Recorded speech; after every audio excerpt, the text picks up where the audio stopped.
بسم الله الرحمن الرحيم. الحمد لله الذي أمرنا بطاعته ونهانا عن معصيته، والصلاة والسلام على سيدنا وحبيبنا محمد وعلى آله وأصحابه أجمعين. سلام و رحمة و بركاتی پروردگار لبینرانی عزیز و خوشویست به. سپاسی پروردگارەکەین کەوا تەمەنی پێبەخشین جاری کە بینەوە خزمەتی ئەوەی ئازیز و زێدە سەنگین بۆ پێشکەشکردنی بەرنامەیەکی نوێ لە بەرنامەی نوێبوونەوە. بە ئومێدی ئەوەی ئینشاءڵڵا ئیمانمان نوێکەینەوە، پاک بینەوە لە گوناه و لە تاوان، چینە سەر ڕێگای ڕاستە شەقامیەم ئیسلامەیە، ڕۆحمان دڵمان ئاسوودە بکەین ئینشاءڵڵا. پەروەردگار لە قورئانی پیرۆزە ڕوو لە هەموو موسڵمانان و باوەڕدارانەکە بۆ ئەوەی کەوا نوێ ببنەوە. یەکێ لەو هۆکارانەی کەوا نوێبوونەوەی ڕۆح و دڵ و دەروونمان و پاکبوونەوە لە گوناه گەورەترین نوێبوونەوەیە کە بریتیە لە تەوبەکردن لەو هەڵە و لەو گوناه و لەو تاوانانەی کەوا کردومان. پێشەوە بچینە خزمەتی ئاەتەکە. گەر بمانەیە ئێمە خۆمان نوێکەینەوە پاک بینەوە لە گوناه و لە تاوان، ئەو کاتەیە ئێمە ئاگامان لە دووشت هەیە بێ. یەکەمیان ئێمە دوو ماف هەیە بەسەرمانەوە، حەق الله و حەق الناس. حەق الله کەم و کورتیەک لەو پەرستشانەی لەو واجباتانەی کە پەروەردگار یاوەتی بەسەرمانەوە، ئێمە کەم تەرخەم بووینتیایە یا کاڵ و کرچێکمان هەبووە تەوبە بکەین و بگەڕێنەوە. ئەمە حەق اللهە. حەق الناسی شەگەر مافی کەسێکمان خوارد بێ و پێشێلمان کرد بێ، زەوتمان کرد بێ، دەبێ بێگێڕینەوە بۆ کەسەکە و گەردنی خۆمانی پێ ئازاکەین. ئەمەی کە ئەمەوە باسی کەم باسی تەوبەکردنە. تەوبەکردنیش ئین الله يحب التوابین و يحب المتطهرین. دووچین باسەکە. دوای تەوبە پاکبوونەوەیە، یعنی نوێبوونەوەمان. بە تەوبەکردن لەو هەڵە و پەڵە و گوناهانەی کە کردومانە ئەبینە خۆشەویستی پەروەردگار. یا ئەیها الذین ئامنوا، ئەی ئەو کەسانەی کەوا ئیمانتان هێناوە، توبوا إلى الله، تەوبە بکەن و بگەڕێنەوە بۆ لای پەروەردگار بە تەوبەیەکی پاک و بێگرت. ئەها ئەبینین حاجیان سەفەرەکەن و ئەچن بۆ ماڵی خوا. بۆچی؟ بۆ ئەوەی پاک بنەوە لە گوناه. دەیبا ئێمەش بگەڕێنەوە بۆ لای ئەڵڵاه تەبارەکە وتەعالە تا پاک بینەوە لە گوناه و لە تاوان. ئێمەش ئیحرامی دڵمان ببەسین، بڕیاری سپیبوونەوەی دڵ و دەروونمان بین، بڕیار بین وەک چۆن شتێک لە ڕیشکا دەری هێنی ئیتر نایەڵی سەوز بێتەوە، ئێمەش نەیەڵین گوناه و تاوان لە دڵ و دەروونمانە چیدی ئیتر سەوز بێتەوە. ئیمامی عومەر ڕەزا و ڕەحمەتی خوای لێبێ دەفەرمێت تەوبەتی نەسوح چییە؟ ئەن یەتوبە مینە الذەنب. باشە تەوبە بکەی لە هەموو جۆرە گوناهانەی کەوا کردوتە، ثم لا يعود إليه، بمرجع ئەم تەوبە کە تۆی بەڕێز ئەیکەی، ئەو تەوبەی کەوا هەمومان ئەیکەین، ئەزانین خۆمان چ گوناهی ئەنجام دەین. هەر یەکە لە من تا ئێوە خۆمان باشە ناسین، ئەزانین لە چیا نوقسانیمان هەیە، ئەزانین لە چیا کەم تەرخەمیمان هەیە، لە چیا سنوور ئەبەزێنین. پەروەردگارە فەرمێمە حدود و سنووری خوایە مەی بەزێنن. کاتێک کە بەزاندمان پێویستمان بەوەیە بگەڕینەوە ئەم دی و سنوور و تەوبە بکەین. ئیمامی عومەرە فەرمێ ئەوەیە کە نەگەڕێیتۆ سەری، وەکو چۆن ئەگەر شیرت لە گوانی ئاژەڵێک دەرهێنا کێ ئەتوانی ئەو شیرە بگەڕێنێتۆ ناو گوانی؟ کەس ناتوانێت. دەسەڵاتی هیچ مرۆڤێکی تیانی. ئەبێ ئێمەش گەڕانەوەمان لە گوناه و تاوان بەو شێوازە بێ چەندە زەحمەتە شیر بچێتەوە گوان، ئەو نەش زەحمەت بێ ئێمەش بچینەوە سەر گوناهەکانی کە ئەو کاتە پەروەردگار لێمان خۆشە بێ. ئەو کاتە ئیتر پاکە بینەوە نوێ بینەوە. ئیمامی عەلیە فەرمێ ئەتەوبە چییە؟ نەدەمون بالقەلب، پەشیمانیە بەدڵ، و ئیستیغفار باللیسان، بەدڵ پەشیمان بی، ئازار بچەژی بەوەی کە ئەو گوناهت کردووە، بەدڵ پێت ناخۆش بێ، بەدڵ بگەڕێیتەوە بڕیار بێت تەواوتر، و بە زوبانیش ئەستەغفیرڵڵاه بکەم. ئەو هۆکارانی ئەبنە هۆکاری هەڵوەرینی گوناهەکانمان ئێمە ئەنجامی بین. وتەرکم بالجەوارحی، ئەگەر غەیبەتە کردومانە بە زوبانی تر نابێ بیکی، ئەگەر بە چاوەکانمان نەزەرمان کردووە بێ نابێ بیکی، ئەگەر بە گوێکانمان گوێمان لە حرام گرتووە نابێ، ئەگەر هەنگاومان هەڵگرتۆ بەرەو حرام ئیترە بێ کۆڵی لێبین، ئەگەر حراممان خواردووە ئەبێ وازی لێبێنی کارەکەمان پیشەکەمان غەش بووە فێڵ بووە کردومان ئەبێ دەستی لێ هەڵگری ئیتر ئەمە پێوترێکی تەوبەی نەسوح ئەمەیە ئیبن القەیمە فەرمێ دڵ نەخۆشەکەوێ وەکو چۆن جەستەی ئینسان نەخۆشەکەوێ نەخۆشی دڵیش چییە؟ گوناه و تاوانە یەک گوناهەکەی نوقتەیەکی ڕەشت لەسەر دڵ دروستە بێ نوێژێ ناکەی نوقتێکی ڕەش لەسەر دڵ دروستە بێ نەزەڕێ ئەەکەی نوقتەیەکی ڕەش غەیبەتی ئەەکەی نوقتەیەکی ڕەش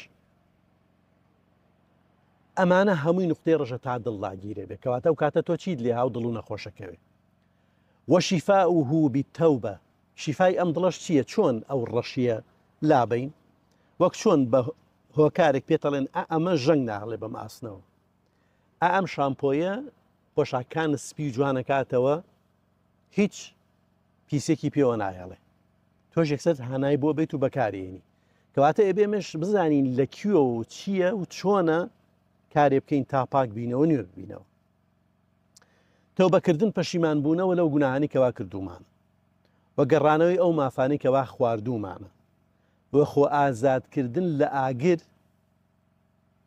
لە دۆزەخ بەگەردن ئازادکردنی خۆمان لەلایەن ئەوانی کە غەدر و خیانەتمان لێکردون ئەوانی کە هەڵەمان بەرامبەریان کردووە ئیتر غەیبەتە بوتانە هەر گوناهی لە گوناهەکان هەیە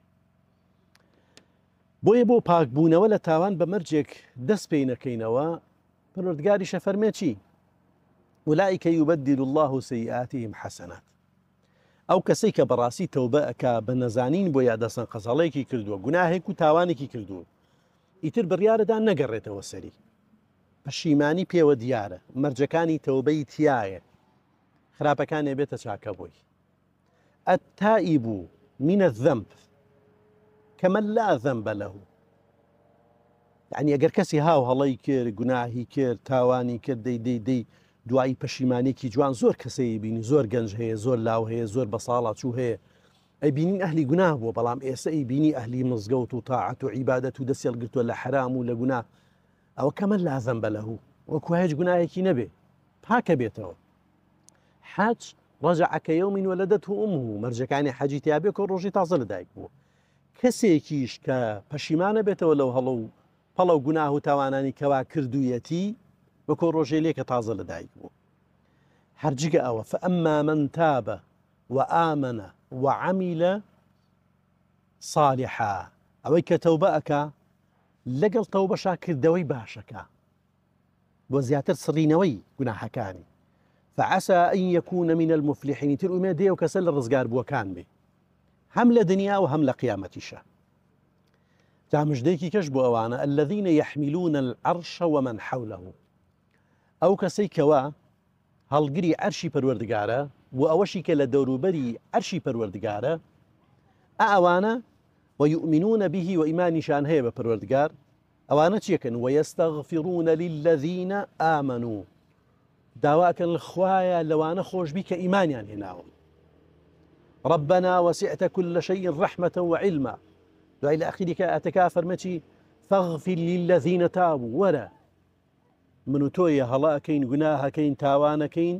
بەڵام کاتێک کە تەوبە ئەکەین ئەوانەی عەرشیان هەڵگرتووە ئەوانەی بە دەوروبەری عەرشان ئەڵێن فاغفر للذين تابوا پەروەردگارە دەی لەوانە خۆش بە کە تەوبەیان کردووە واتبعوا سبيلك شوێنی ئەم ڕێگە ڕاستەکەوتون کە پێغەمبەری خوا عەلەیهی سەڵات وسەلام بۆی دیاری کردووی ئەوە لەو کاتە وەقیهم عەذاب الجەحیم داوا شەکاڵێ پەروەردگارە مادەم تەوبەیان کردووە مادەم ئیستیغفاریان کردووە وازیان لە هەڵە و گوناه و تاوان هێناوە خوا لە ئاگری دۆزەخیش بیان پارێزی ئێمەیەک بەندەی پڕ لە گوناه و لە تاوان وامان لێ بێ فریشتەکانی هەڵگری عەرش حەمەلەی عەرش هەمویان دوعامان بۆ بکەن بۆیە ئەزیزانم گوناه تاوانە گوناه دەردە چارەسەری ئەم دەردە ڕزگاربوونمان لە گوناه و دەست هەڵگرتنمان لە گوناه ڕزگارمانە بێت لەم دەردە لەم نەخۆشیە لەم ناخۆشیە لەم ناڕەحەتیە لەم نەهامەتیە وە گەڕانەوە تەوبەکردن بۆ لای پەروەردگار ئاسوودەییمان پێبەخشێ وەک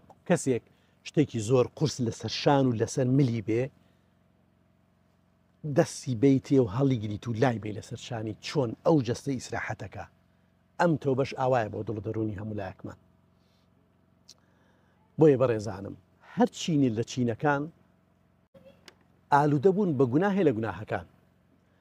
گەنج کۆمەڵە گوناهێکەیە بەردەوام هەندێک گەنجەیە لەسەرینی تەوبە ئەکەن وەگەڕێنەوە.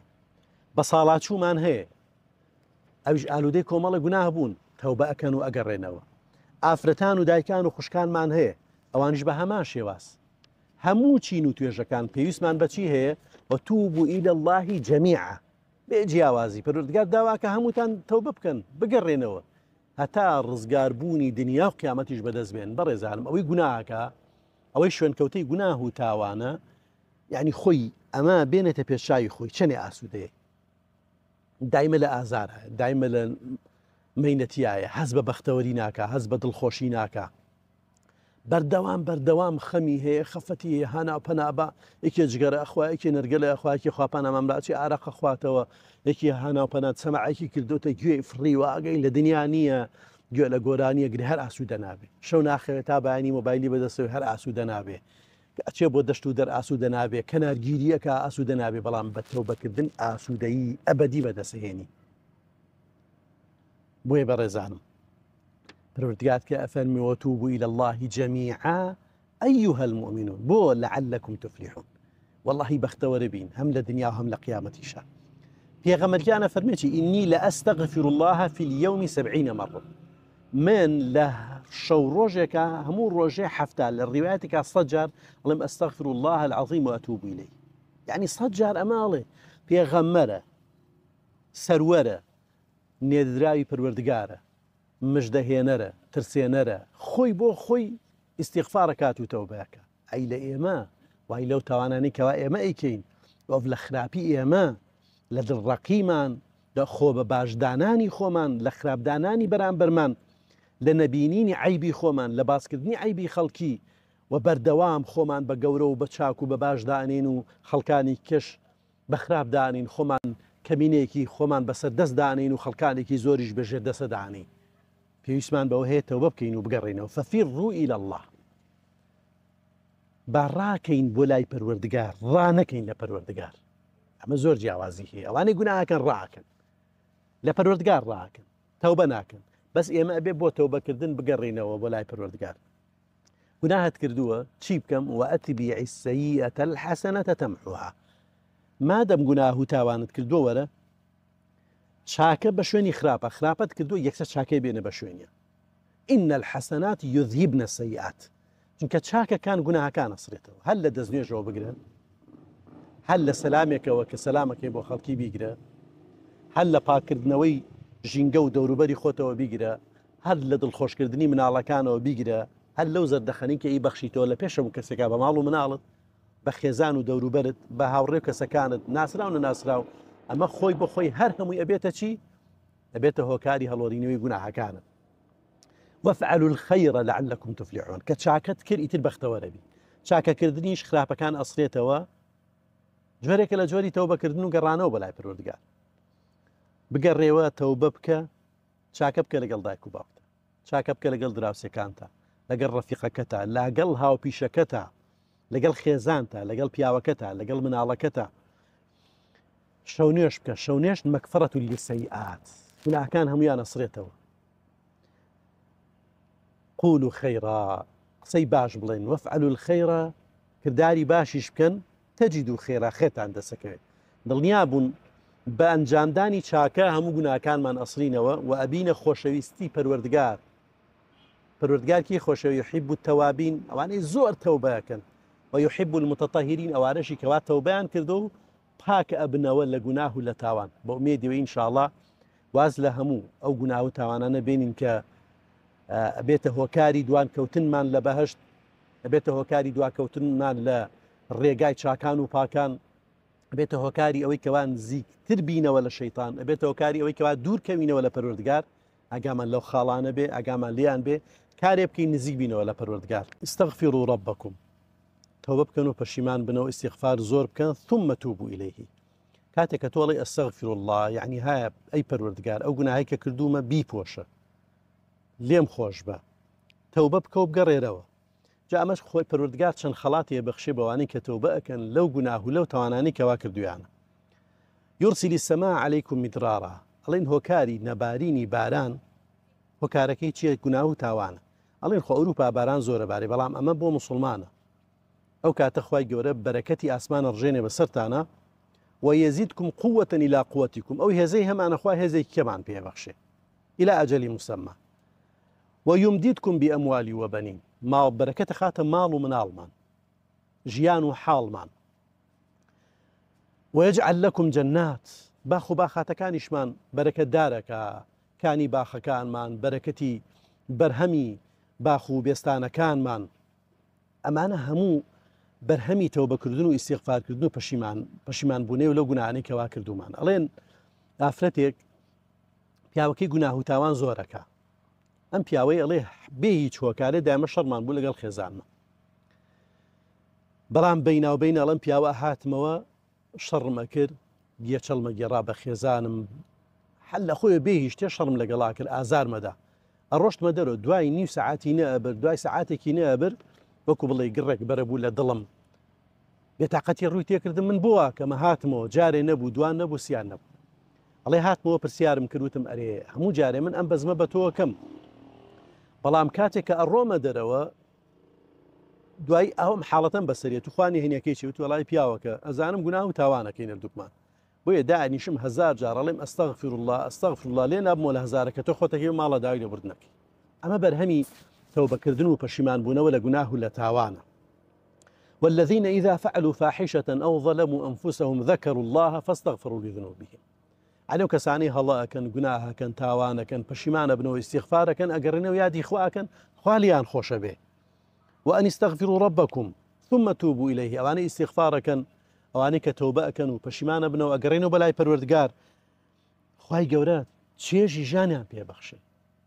يعني حزب أسودية كان حزب بختورية كان أواني كوا بردوام خريكي استغفارا أواني بردوام توبة كان لو هلاني كردويانا أزانن تشيجي دانشتنيان ليتكتشي تشيجي خويان ليتكتشي تشيجي تنانت خواردنيشان ليتكتشي تشيجي دانشتن لقل برادر ورفيقة نامين بهوي قناه بهوي تاوانا ولا سيري جاران كدانشتن موبایل نەبوو، فەیسبوک نەبوو، خەڵک خەریکی گوناه و تاوان نەبوو، تەنانەت تەلەڤیزیۆن نەبوو، مەجلیسەکان چەند خۆش بوون، قسەی خۆش و پێکەنین و دڵخۆشی تیا بوو.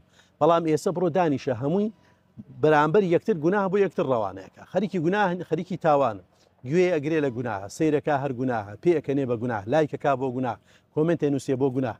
بۆیە بەڕێزانم هەر یەک لە ئێمە گرنگە پەشیمان بینەوە لەو هەڵانەی کە کردومانە، پەشیمان بینەوە لەو گوناه و تاوانەی کەوا کردومانە. دڵنیا بین لەوەی کەوا ئاسوودەیی ئەنەجات ڕزگاربوون لە چەند شتێکە. ئیمامی عەلیە فەرمێ سەیرم لێ لە خەڵکی لە کاتێکا تیا ئەچن و نەجات و ڕزگاربوویەکیانێ وتیان چیە؟ فەرمی استیغفار، ئەستەغفر الله کردن. یعنی تۆ یەکی بەڕێز دوکانداری هیچی تێناچێت دانیشی ئەستەغفر الله زۆر بکەیت، تۆ یەکی کابانی لە ماڵەکە تا چێژ لێنێ ئەستەغفر الله زۆر بکە. بەڕاستی جێگیرێ بێ لە دڵ تاوات لێ کاکی تاوان نەکەی. کاکەیەکی شۆفێر بە ئەستەغفر الله زۆر بکە، کاکێکی کرێکار و وەسا هەیە ئەستەغفر الله زۆر بکە، لە دایرەیەکا دانیشتۆ دەرفەتێکی هەیە کەس نییە سەردانیکە ئەستەغفر الله زۆر بکە. بیرێ بکات، ینی یادکردنەوەی مردنیش یەکێکە لەو هۆکارانی کەوامان لێەکە ئیتر چیدی گوناه نەکەین، تاوان نەکەین، ئەبێتە ڕێگریەک لێمان بەربەستێکی گەورە لە نێوان و ئێمە گوناهکانمانە. بۆیە ئەزیزان و خۆشەویستانم گەر بمانەوێ ژیانێکی پڕ لە خۆشی ئاسوودەیی ببینە سەر، گەر بمانەوێ ئەمن و ئەمان بەدەستبێنین لە کاتی سەرەمەرگا و لە ناو گۆڕەکەمانە و نورێکی تاوا بەدەستبێنین لەسەر پردی سیراتە و بمانەوێ نزیک بینەوە لە پێغەمبەرگان عەلەیهی سەڵات وسەلام لە حەوزی کەوسەر ئاو بخۆینەوە، ببینە بەهەشتی لە ناز و نیحمەتی بەهەشتا بین و دوور بین لە سزای گۆڕ، سەرەمەرگ، ڕۆژی حەشر، ناو قەبر.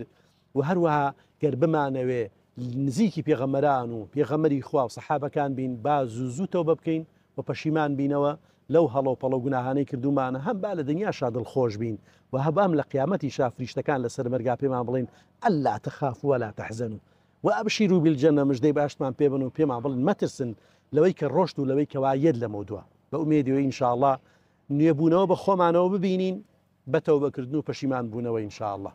دڵنیا بن، ئاسوودە ئەبین، بەختەوەرە بین و هەر کەسێکیشمان لە دەوروبەرا بێ بەختەوەرە بێ. بە ئومێدیەوە ئینشاءالله ئیمانمان نوێکەینەوە بە تەوبەکردنێکی نەسوح و پەشیمان بوونەوە لەو گوناهانەی کەوا کردومانە هەتا بە ئاسوودەیی سەر بنینەوە بگەڕێنەوە خزمەتی پەروردگار.